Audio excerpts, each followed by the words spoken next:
Hello, everybody. Welcome back to another episode of Vegan Proteins Muscles by Brussels Radio. My name is Giacomo, and this is episode 185. We've been trying to do some more interviews with incredible people that we know to get to know them better and also to get to introduce you to the Vegan Strong Plant Built team. I have the pleasure of having Bradie with us today, and I honestly, we've competed alongside one another. We've done a lot of stuff together, but I don't know a whole lot about you. I know I was talking to Danny earlier today. I'm like, he's a man of few words, and he just absolutely crushes it. And I'm super curious to see how what we're going to get to find out about you outside of the fact that you have already done so many incredible things at such a young age. So welcome to the podcast, and thank you everyone for tuning in and listening. If you have any questions for us after the fact, I'll let you know where to find Bradie. So what, aside from whatever, like getting into how you got started with all this and what we're up to this year, how's your week been? What have you been up to? Yeah, so me and my girlfriend, we just relocated to DC. I've helped launch a startup to develop new sustainable proteins. So that's something I've been very busy with. Of course, training has been very time consuming as I gear up for nationals and then the Mr. America comp in August or October, that is. Okay, so I heard move and developing proteins outside of the stuff that we're already. Yeah, yeah. Okay. How was the move? It was very hectic. So I just got my PhD like a month ago. Guys. So literally, I think I defended my thesis on like a Wednesday, and then we started moving that Friday to DC. So it was all very hectic, and then of course I'm very occupied all the way leading up to my PhD defense. So it's been busy times, but now things are just starting to settle out. What did you get your PhD in? I got my PhD in chemical and biomolecular. Okay, gotcha. And what's life been like after submitting your thesis and getting on the other side of all Oh, that? so much better. It's the quality of life improvement just it skyrockets after you finish your PhD. Do you plan on doing any other schooling, academia, work like that outside of being in the workforce and whatnot? I hope not. I've been in school for, I've been in college for 10 years now, so I'd like to not go back unless I really feel the need to. Gotcha. And why the move to DC? A couple of reasons. My girlfriend got a job here. She's a dietitian. It's also sort of strategically locating me in DC as I work with the startup company that's actually based out of Wilmington, Delaware. I can help sort of meet with people in DC to help them fundraise and gain access to new sources of funding for us. Okay, right on. Cool. Let's see. It was miserable today. It was disgustingly hot and super rainy and super humid, but otherwise, I don't know. I feel like it's been a pretty nice summer over here.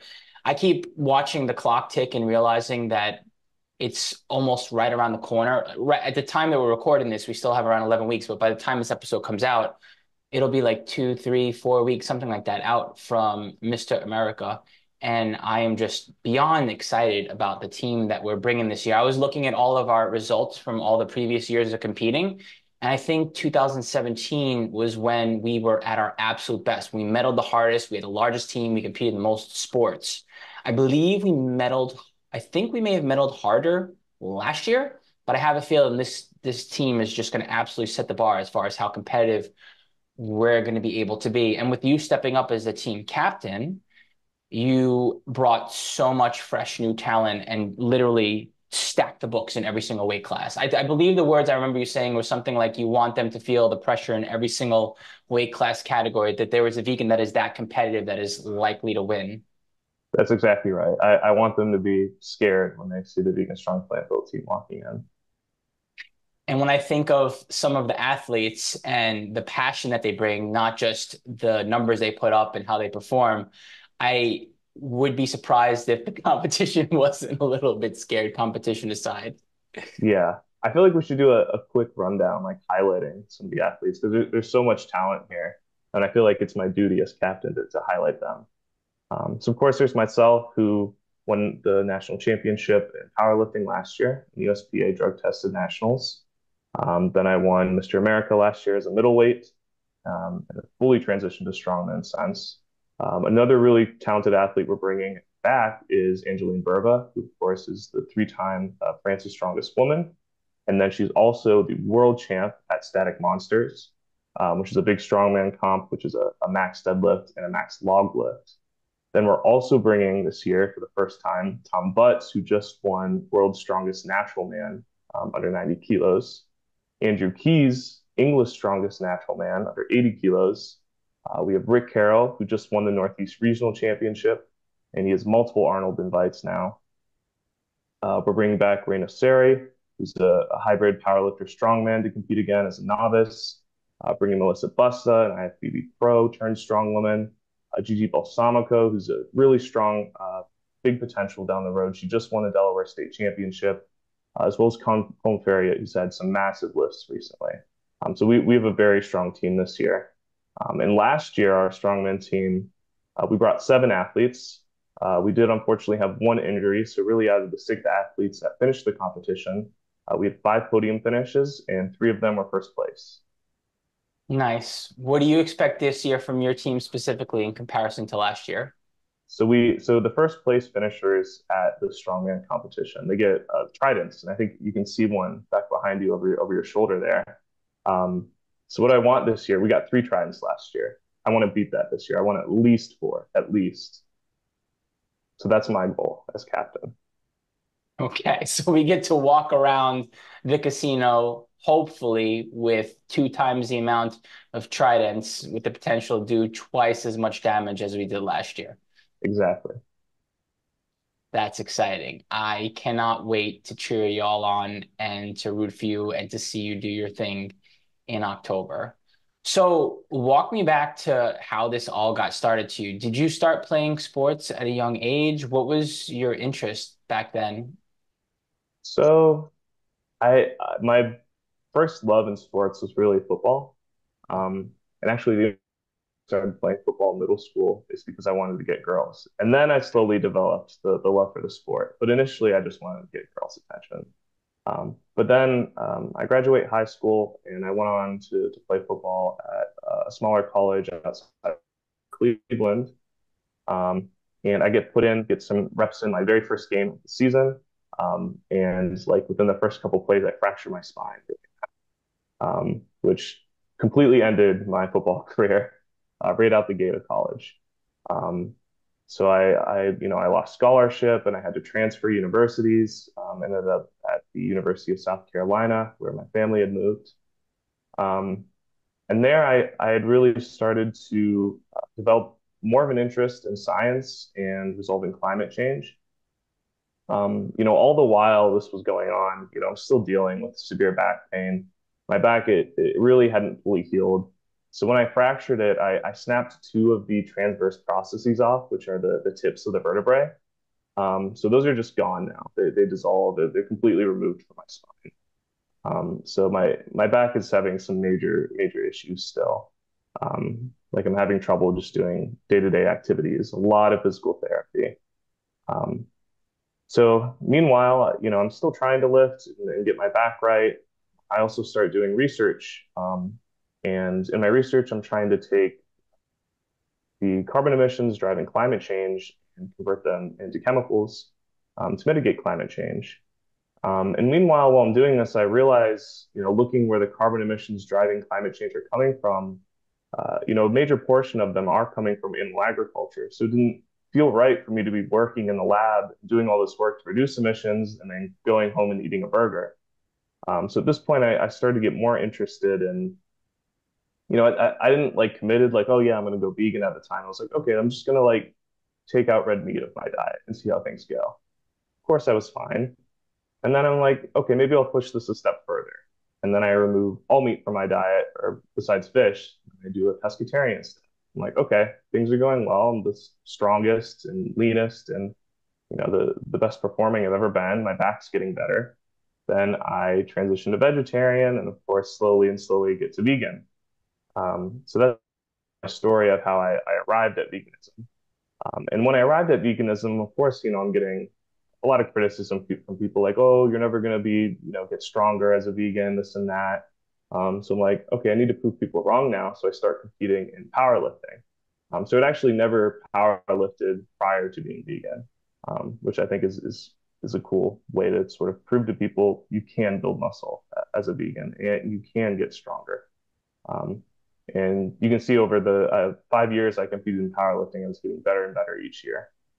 To where last year I won the U.S. Powerlifting Association drug tested nationals, which I was really proud of. But by that point, I'd actually started to get a little bit sick of powerlifting. And for those of you who don't know, powerlifting is a squat, bench, deadlift. Every single competition, you get 3 attempts and you total your best lifts. Um, and it got kind of old just training those 3 lifts for me. And I sort of missed a lot of the athleticism that I had developed during football that I felt like I wasn't really able to use as a power lifter. So sort of on the side, I would dabble in strongman competitions, just like small fundraiser comps and things like that. But after I won nationals, I felt, I really wanted to make this transition into strongman. And the first major competition I did after that transition into strongman was at Mr. America, which was literally July, August, 3 months after I'd won powerlifting nationals. So within 3 months of transitioning to strongman, I was able to win Mr. America. And actually, thus far, not to jinx anything, I'm still early in my strongman career, but I'm undefeated so far. And now I've just qualified for nationals in strongman, which will be in September. And then right after September, it works out really nicely. Actually, I'll be peaked for nationals, and then a month later, I'll compete at Mr. America as a heavyweight. Nice. What got you into science and then taking as far as you did to the point where you wound up getting your PhD and then learning about caring for and working in environmental sciences, right? I don't know if I'm saying that right. And then, of course, going vegan, you adopted a plant-based diet for environmental reasons. At what point did it come full circle for you? Were there other reasons that eventually clicked? And what was that like? Yeah, I think my love for science had always been there ever since a very young age. I had a lot of interest in chemistry. And of course, chemical engineering, which I have a PhD in now, is really just applied chemistry, taking that fundamental knowledge and using it to solve real world problems. And that real world problem I had the most interested in was climate change. I think it's so critical for me just ethically. I've always had a very strong sense of empathy and ethics, and I want to be able to hand off a habitable planet to my future kids and grandkids. That's so important to me. That even while I'm gone, that they'll have something left for them. Um, so that's really where this passion had developed from. And that really goes hand in hand with my veganism as well, because that sort of environmental sense and research is what was allowed me to build that bridge over to veganism.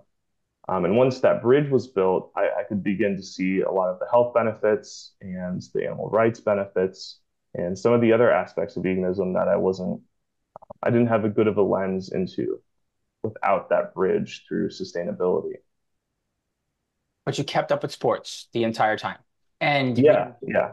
found out that you couldn't play football competitively, you decided to get into powerlifting. And obviously, you changed the way that you ate. What was the deal with your back and the rehab and how that was working? How did that affect your ability to powerlift? Yeah, so it's actually kind of funny. I think it's kind of counterintuitive. Most people would think when you fracture your spine, you should avoid exercises like deadlifts and things like that. I kind of took the opposite approach where I said, I'm just going to build up as much muscle mass as possible to support my spine now. And by doing that, I've completely mitigated all my spinal issues. I never have issues anymore, ever since I've done that. And I continue to deadlift heavy. And that's something I think that most people probably would have taken the opposite approach and eased off, and they never probably would have solved their back issues completely. Interesting. That's really interesting. So, because I think of strongman, I think of the fact that to me, it seems like it's riskier because you go, from what little I know about your sport, you go and you do all kinds of different things that you don't normally train for. And it's not quite as, I mean, I suppose powerlifting, you're doing the same thing in that repetition could eventually lead to strain and injury. But strongman just seems like it's a whole different beast where, I mean, give me some examples of different events in a strongman competition. Yeah, so like your main events will be, the big ones are like log lifting, stone lifting, truck pulls. There's no like the fun part about strongman is there's no set criteria for what an event has to be. You can literally make up whatever you want. As long as everybody has to compete in the same thing, it doesn't matter. So every competition is completely different, and you never know what to expect for these events. Whereas powerlifting is very rigid and standardized, so much to the point like they have to be using certain bars and certain plates. Strongman, you don't know what you get till you show up day of sometimes. Do you see But yeah, yourself competing in strongman for like the next 5 to 10 plus years? yeah, that's my plan. I think it does take a good amount of time to develop, and when you even like going from powerlifting to strongman, that is a pretty big jump. Like there's a lot of technique and things I'm still developing on certain lifts, just because there's so many lifts now in strongman. So I take that sort of powerlifting mindset of like perfecting my technique on each lift and now applying it to these strongman lifts. And really, I'm kind of starting from scratch every competition. Like, all right, let's learn the technique this lift and this lift. So it keeps things interesting. It's both mentally and physically stimulating for me, which is All why I right. think I enjoy it so much. Here's an interesting question. Say someone doesn't have access to a strongman specific gym and they have not actively lifted in a long time, or maybe they're just brand new to lifting and they want to get into strongman. What do they do? I say your best two options are either find a CrossFit gym. So a lot of CrossFit, they've started to adopt a lot of the strongman lifts. So a lot of times CrossFit gyms now will have yokes and they'll have farmer handles and logs. Your other option is if you have access to, I assume everyone can probably drive to the woods or a park somewhere. Just go find some heavy rocks and some heavy logs. But I've literally seen professional strongmen go to the woods and train that way. That's wild. You literally just grab whatever you can find in nature and just start training. What about programming? Do you just start messing around and lifting heavy, awkward things? Do you get a little more detailed with how you're doing it at some point after you get interested in seeing what you can lift?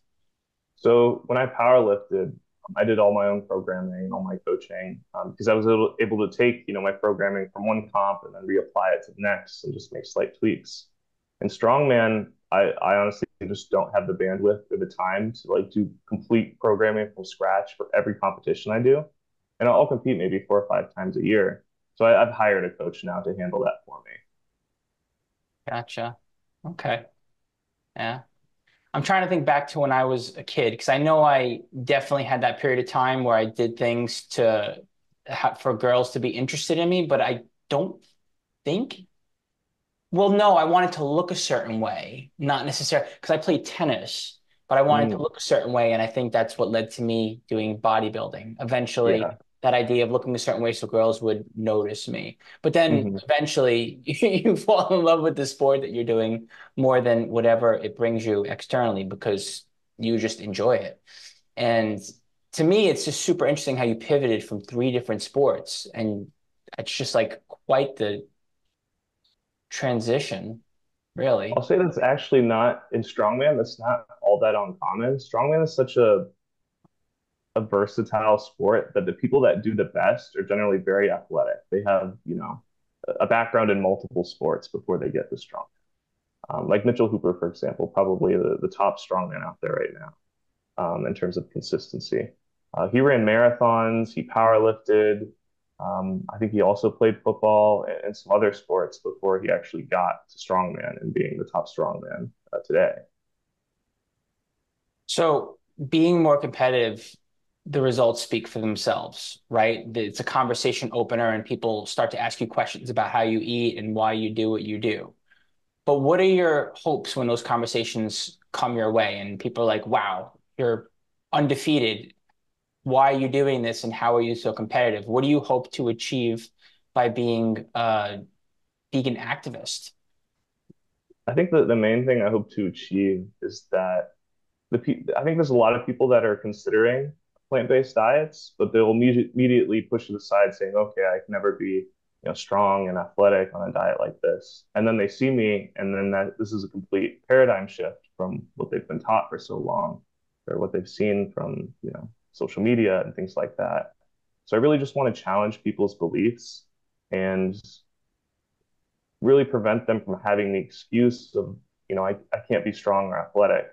I'm an athlete. I can't go vegan. That simply isn't true. So I don't want that to be a reason to prevent anyone from adopting a plant-based diet. What are some common questions that other athletes wind up asking you? Or I people? mean, yeah, I wouldn't say the questions are all that different from public questions you could ask. Of course, the common one is where do you get your protein, things like that. I get that one very commonly. But I will say it's kind of interesting. I get more questions and more kind of confusion um, and pushback from the general public than I would from like top level athletes.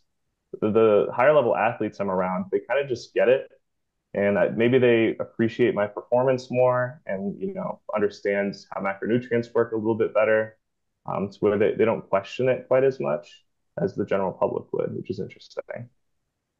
Gotcha. Gotcha. So one thing that I find particularly interesting about strongman is that there doesn't seem to be any tested divisions out there, or am I wrong? So there is one that's launched fairly recently, and Tom Butts has been pretty involved with them. Hmm. So there's the World's Strongest Natural Man Federation. Maybe I'm saying that wrong, but they've launched fairly recently, and they're still kind of growing. But generally, no, the vast majority of like the main top strongman federations are not drug tested. How do you feel about that, and why do you think that is?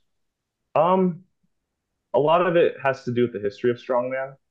So strongman is a sport that literally developed from a TV show. So the World's Strongest Man was the show that launched the sport of strongman. So prior to that show, there was no sport.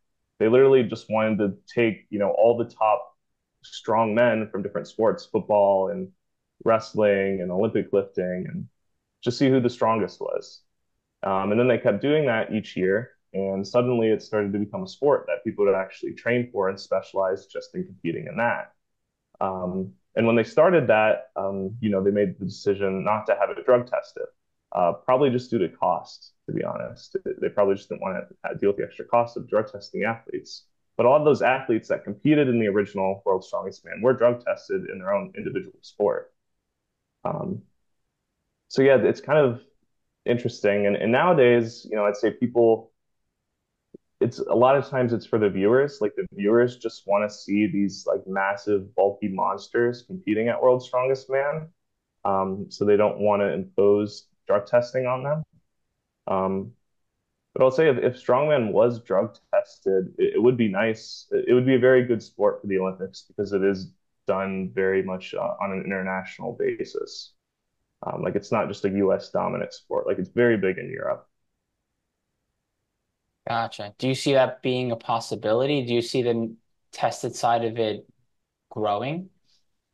I think it'll grow, but I think the untested will always be bigger unless they decide to drug test across the board, which I don't see happening anytime soon, but that could change. Yeah, it's interesting how it's such a gray area, and it seems certain sports you just wind up getting to the top, and then eventually testing becomes required. But it's almost like you wind up getting to the top, and you probably do a couple things to get there, depending on the sport, I suppose. But Yeah.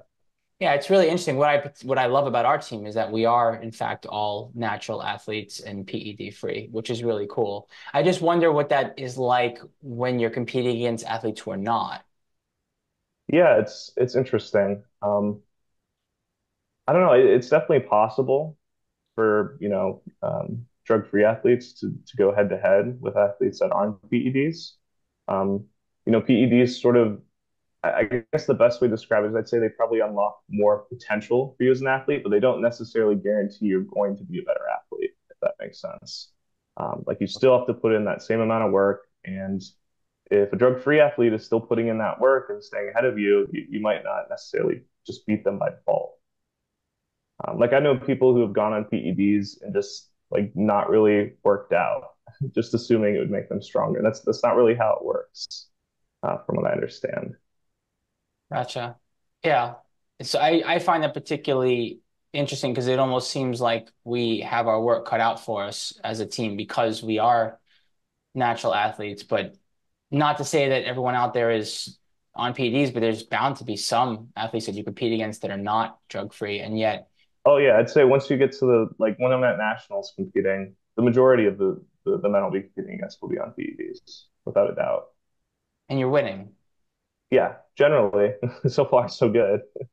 So it's like it's hard for me to do the math on that. It just doesn't make sense. But here you are. Yeah, yeah. I think it also helps I compete usually as a middleweight. Hmm. And the middleweights really can lean more into being more athletic and getting advantages that way.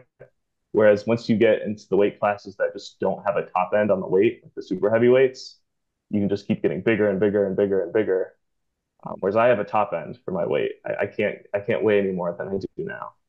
So I just have to get more athletic, develop better technique, and find edges where I can there.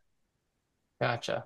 All right. So what's a typical day for you? How do you usually like to eat well for your sport and just to enjoy? What's breakfast Yeah. food? So Yeah. I've kind of done an overhaul of my diet for nationals this year a little bit. Mhm. So I've really tried to lean more into improving my food quality. I wouldn't say I'm completely like a whole food plant-based vegan, but a lot closer to that than I was before. So one thing I do with a lot of my food is I tend to eat a lot of my calories in liquid form, and that's something I learned both from Patrick Balumian and Rick Carroll, who's on our team. Um, he eats a lot of his meals in completely liquid form. He'll just blend things together. I'm not quite as crazy with him, like blending up vegetables and rice and tofu and things like that. I can't drink that, but in the morning I will just take like oats, flaxseed, chia seed, hemp seed, add some maple syrup, cinnamon, and a banana and blend that up, and then eat some like avocado toast on the side. And basically by blending things up and putting it in liquid form, it's just kind of pre-digesting my food a little bit.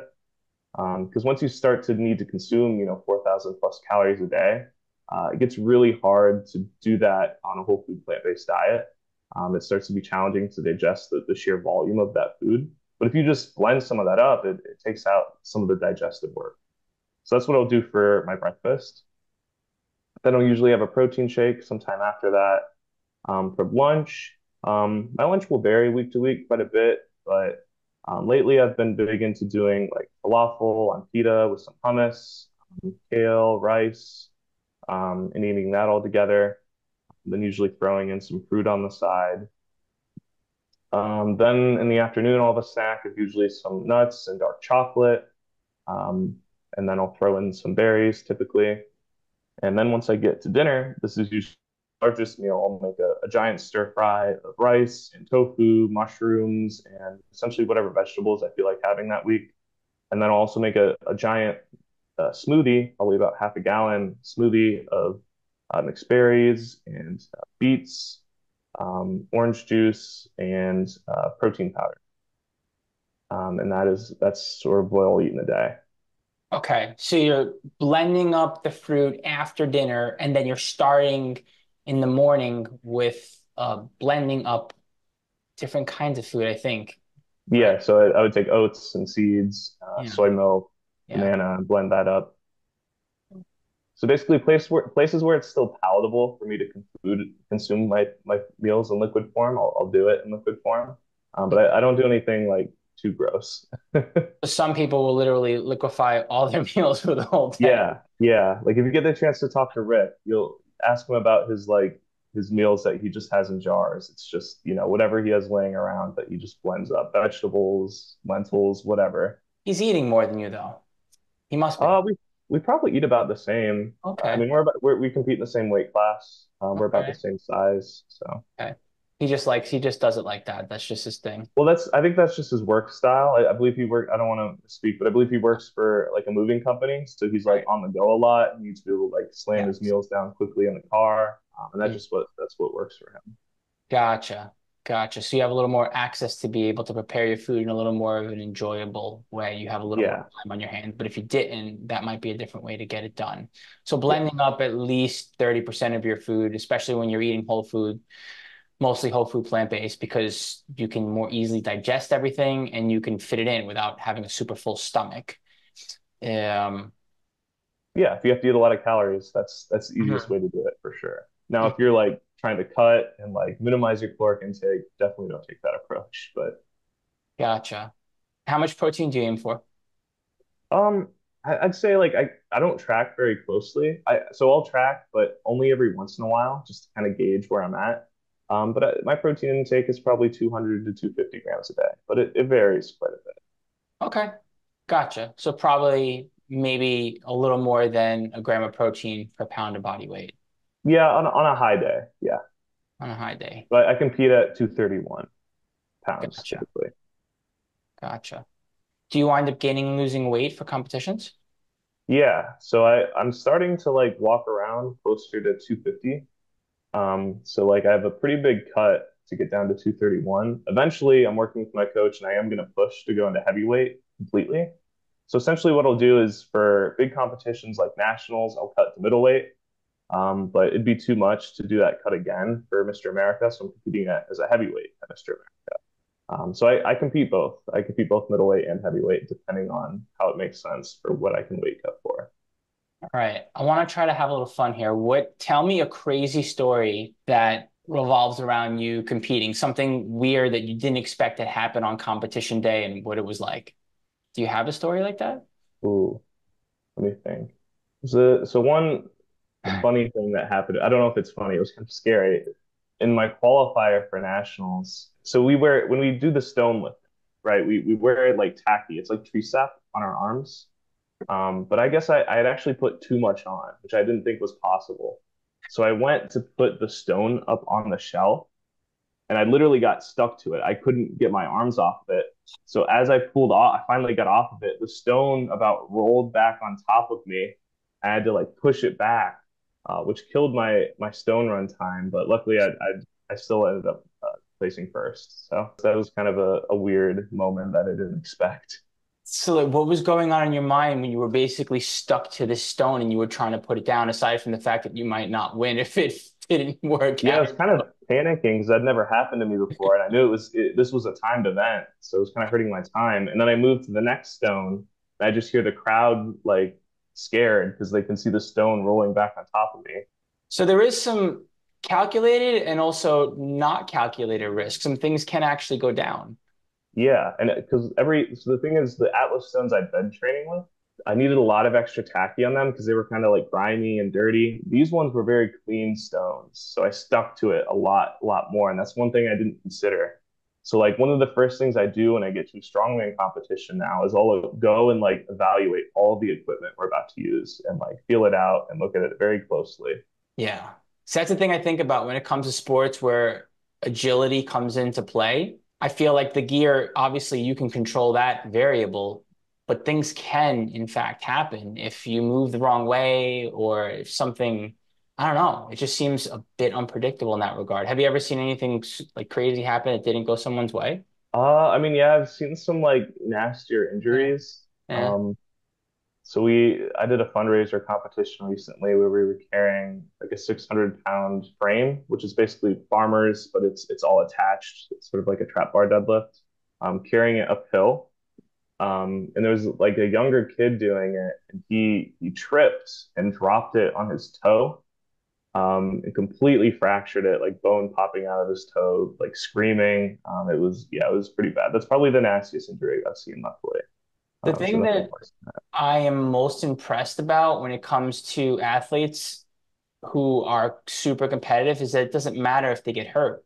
It doesn't affect them emotionally. Like they're looking to see how they can get to the next competition and recover from it because that's the mindset of a competitive athlete, right? Whether Yeah, it's a 100%. shoulder replacement or whether their foot is broken, whether their clavicular bone got broken, whether their synthetic spinal disc replacement got taken out and they got to put another one in, whatever it is, there's all kinds of crazy, potentially even career ending injuries. But one way or another, that athlete finds a way to keep that mindset. I was thinking about what comes to mind for me right now is just how even when you can't do it, like you don't lose that heart, you don't lose that ambition. There was some dude, a veteran, he must have been like 70 or 80, had a whole team cheering him on, and he could like barely move a muscle. But whatever he could do to finish the 5K that we were at, Boulder, he was doing.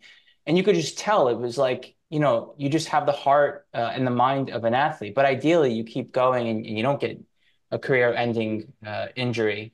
But we have a lot of athletes like that on our team that are just going to keep going. I feel like it's got to be a hard concept to know, like, okay, you're hurt, you're injured, you're badly injured, but you're going to keep pushing because your goal is to get to the next competition.